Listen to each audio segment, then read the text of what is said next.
নমস্কার, শুভ সকাল। কেমন আছেন সবাই? আমার চ্যানেলে নতুন একটা ব্লগে আপনাদের সকলকে জানাই অনেক স্বাগত, সঙ্গে অনেক অনেক ভালোবাসা। আজ হলো মঙ্গলবার আর এখন বাজে হলো সকাল 10টা। তো আজকে এখন থেকে একটা নতুন ব্লগ স্টার্ট করছি। আর সেই সঙ্গে আজ হলো পয়লা বৈশাখ, ঠিক আছে, বাংলা নববর্ষ। তো আপনাদের সকলকে জানাই শুভ নববর্ষের অনেক অনেক প্রীতি শুভেচ্ছা।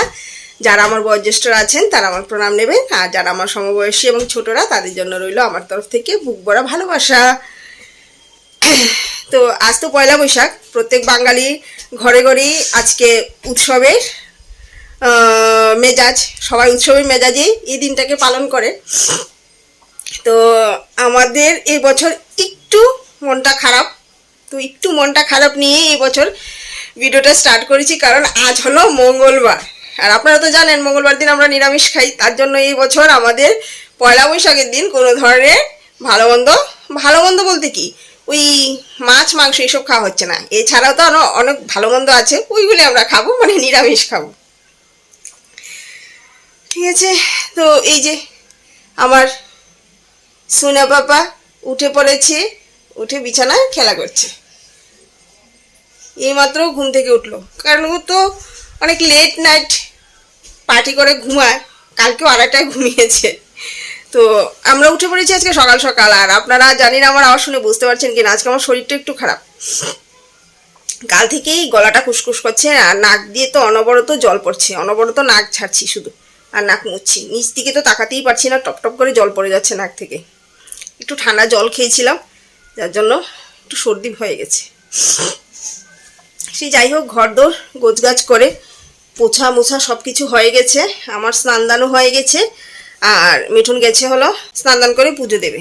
পুজো দিয়ে ওদের একটা হাল খাতা আছে, ওদের একটা গ্রুপ আছে, কি বলে এটাকে, মাল্টিপারপাস কি জানি একটা গ্রুপ আছে। তো ওদের গ্রুপের একটা খাতা আছে, বছরে একবার ওরা যাত্রা করে। তো আজকে যাবে হলো ঠাকুর মন্দিরে, লক্ষ্মীনারায়ণ মন্দিরে ওই খাতাটা যাত্রা করাতে। স্নান দান সেরে পুজো দিয়ে ও যাবে। আর আমার পাপা তো এখন ফর্মুলা মিল্ক খাচ্ছে, তার জন্য এই যে দেখুন এই নান প্রো, এখন তো ওর 6 মাস প্রায় কমপ্লিট, তাই নান প্রো 2 আনা হয়েছে। আর এখন আমার সোনার জন্য করব হলো আপেল সেদ্ধ। কলাটা শেষ হয়ে গেছে, তো এখন আপেল সেদ্ধ খাওয়াচ্ছি। আপেল সেদ্ধ করবো ওর জন্য, এখন আগে ওকে খাওয়াবো।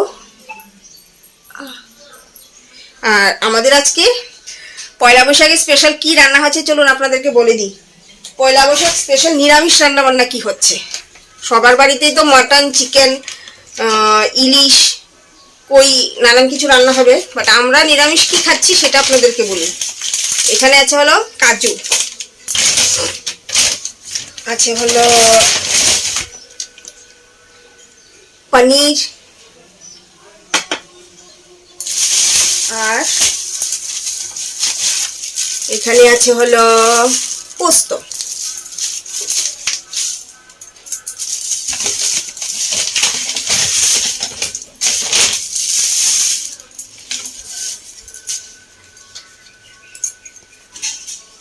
আর আছে হলো বাটন মাশরুম, এই যে।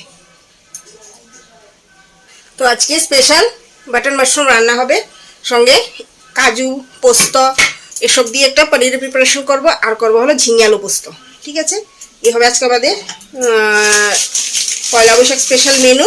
আর সেই সঙ্গে থাকছে হলো সজনে ডাঁটা দিয়ে ডাল, আর করব হলো কুমড়ো ভাজা। কারণ আজকের দিনে আমার মা বলতেন যে পয়লা বৈশাখের দিনে নাকি কুমড়ো খেতেই হয়, তো তার জন্য একটুখানি কুমড়ো ভাজা করব। ডাল আছে, ডাল গতকালকে ডাল করেছিলাম সজনে ডাঁটা দিয়ে ডাল, তো এটা অনেকটা পরিমাণে রয়ে গেছে। তো আজকে চলে যাবে কুমড়ো ভাজা, সজনে ডাঁটা দিয়ে ডাল, ঝিঙে আলু পোস্ত, পনির, আর করবো হলো বাটন মাশরুম। তো এই হবে আজকে আমাদের পয়লা বৈশাখ স্পেশাল মেনু। চলুন এবার আস্তে আস্তে প্রিপারেশনগুলি করি, তারপর আপনাদেরকে দেখাচ্ছি যে কীভাবে কি রান্না করছি। যেহেতু আজকে নিরামিষ করব, তো পারলে আপনাদের সঙ্গে একটু রেসিপি শেয়ার করবো। যদিও ইদানিং আমি রান্নার রেসিপি একদমই শেয়ার করছি না, কারণ গরমের মধ্যে ভাল লাগে না। আর এছাড়া সোনা পাপাকে নিয়ে আমি যে একটা না কোনো কিছু করব সেটাও পারি না, তো তার জন্য আর বিশেষ রেসিপি আপনাদের সঙ্গে শেয়ার করা হয় না। চলুন রান্নাবান্না বসাই। হ্যাঁ, আর ঠাকুরের জন্য দই মিষ্টি আনা হয়েছে। উফ, আর এত বিছা হয় যে জানেন, আমাদের বাড়িতে চারদিকে ছোট ছোট ছোট ছোট বিছা কিরকির কিরকির করছে। যেই না মাত্র রোদ উঠছে সব দৌড়ে ঘরের দিকে ছুটছে। আর জামা কাপড় পরলে গা চুলকাচ্ছে, বিছানা শুলে গা চুলকাচ্ছে, বাইরে কিছু ধুয়ে ওইটা এনে পরলে গা চুলকাচ্ছে। আর এই যে দেখুন, এই হলো আমার সেই নাইটিটা, যদিও আমি এটা অনেকদিন আগে কিনে রেখেছি, বাট আজকে পরলাম, ভাল লাগছে। অনেকদিন পর ব্ল্যাক কালারের নাইটি পরলাম। না আর বিশেষ বক বক করতে পারবো না, সোনা বাবা হুম হুম হুম হা হা করছে।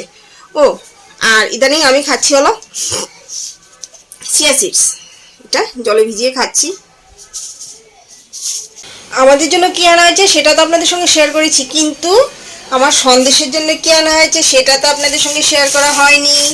এই যে দেখুন, আমার সন্দেশ পুরির জন্য আনা হয়েছে হলো চিকেন। আমরা যত নিরামিষ খাই না কেন, আমার সন্দেশ তো নিরামিষ খেতে পারবে না, তো তার জন্য আজকে পয়লা বৈশাখ স্পেশাল চিকেন আনা হয়েছে। ওর জন্য এটা ধুয়ে সেদ্ধ করবো। এই যে এখানে সোনা বাবার জন্য আপেল সেদ্ধ বসিয়ে দিয়েছি, আর স্নান দান তো সেরে নিয়েছি। মিঠুনও রেডি হয়ে গেছে, তো ওকে নববর্ষ প্রণামটা করে টাকার জন্য হাত পেতে দাঁড়িয়ে আছে। দেখুন, প্রণাম করব আর দক্ষিণা পাবো না, সেটা কি করে হয় বলুন? নববর্ষে হাজব্যান্ডের কাছ থেকে এই টাকাটা না নিতে পারলে মনটাই ভালো হয় না।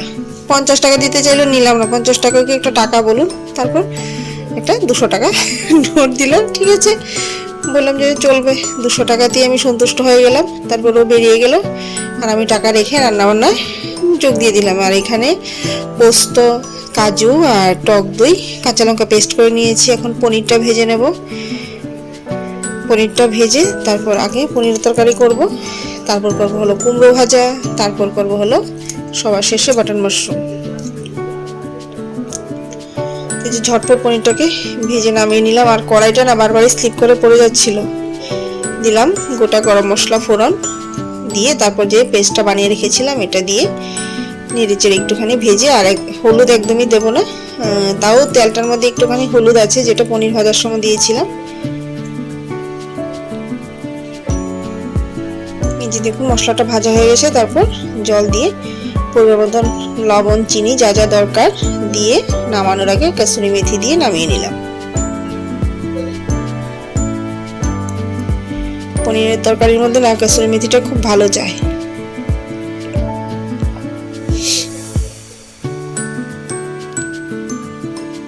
এই যে পনিরের তরকারি হয়ে গেছে, আর এখানে ঝিঙে আলু পোস্তটাও আমার হয়ে গেছে।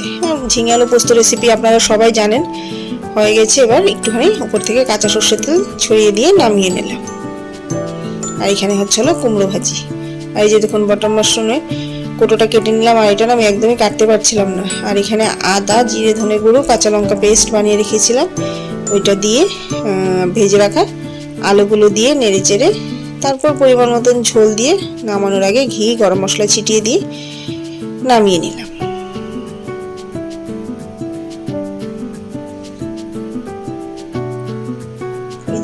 একটুখানি সসও দিয়ে দিলাম। আর এই সসটা না ফাস্টফুডের দোকান থেকে দিয়েছিল, কিসের সঙ্গে জানি, তো খাওয়া হয়নি, এটা তরকারিতে দিয়ে দিলাম।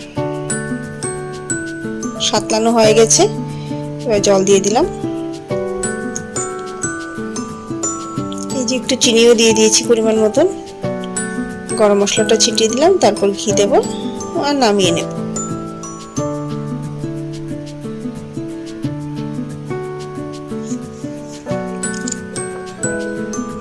এই যে দেখুন আমার তরকারিটা রেডি হয়ে গেছে, দেখতে কেমন লাগছে আপনারা কমেন্টসে অবশ্যই জানাবেন। খেতেও কিন্তু দুর্দান্ত হয়েছিল জানেন। আজকের মতন আমার রান্নাবান্না কমপ্লিট। নববর্ষ স্পেশাল রান্নাবান্না শেষ করে ফেলেছি। দেখুন ঘেমে নিয়ে একাকার, এই যে দেখুন ঘাম পড়ছে, প্রচন্ড গরম লাগছে আজকে। আর সোনা বাবা কেসে খাইয়ে ঘুম পাড়িয়েছি, এখনো ঘুমাচ্ছে। এত তাড়াহুড়ো করে রান্না করেছি কারণ মিঠুন তো চলে গেছিলো ঠাকুর বাড়ি, ওদের হাল খাতা যাত্রা করাতে। যাই হোক, তো এখন আমার রান্নাবান্না কমপ্লিট করে ফেলেছি, সেটা হলো বড় কাজ। কিন্তু সন্দেশের মাংসটা এখন আমি গতি করতে পারিনি জানেন, কারণ নিরামিষ এর মধ্যে তার বসাতে পারি না, তো এখন ওটাকে ধুয়ে সেদ্ধ বসাবো। চলুন রান্নাবান্না এক ঝলকে আপনাদেরকে দেখিয়ে দিই। এই যে এখানে রাইস কুকারে করেছি হলো ভাত, করেছি হলো ঝিঙে আলু পোস্ত। এখানে আছে হলো কয়েক টুকরো কুমড়ো ভাজা। কুমড়োটা না পচে গেছে, কেটে কুটে এটুকুই নিতে পেরেছি। আর এখানে করেছি হলো পনিরের তরকারি। একটু টেস্ট করে দেখেছি, এতটা ভালো হয়েছে। দই, পোস্ত, কাজু বাদাম আর কাঁচা লঙ্কা বেটে তরকারিটা রান্না করেছি। আর দিয়েছি হলো কাসুরি মেথি। দুর্দান্ত হয়েছে জানেন, একবার এভাবে বানিয়ে দেখতে পারেন, বেশ ভালো হয়েছে। আর এই যে এখানে করেছি হলো আলু দিয়ে বাটন মাশরুম। আর এখানে আছে হলো গতকালকে সজনে ডাঁটা দিয়ে মুগ ডাল, এটাকে জাল দিয়ে নিয়েছি। বাস এই হলো আজকে আমাদের নতুন বছরের রান্নাবান্না, নিরামিষ রান্নাবান্না। এই যে দেখুন আমার নববর্ষ স্পেশাল থালি বেড়ে নিয়েছি। এখানে আছে বাটি চাপা দিয়ে গরম ভাত, এই যে তার মধ্যে একটা লঙ্কা। কেমন লাগছে বলবেন আমার নিরামিষ থালি কেমন হয়েছে।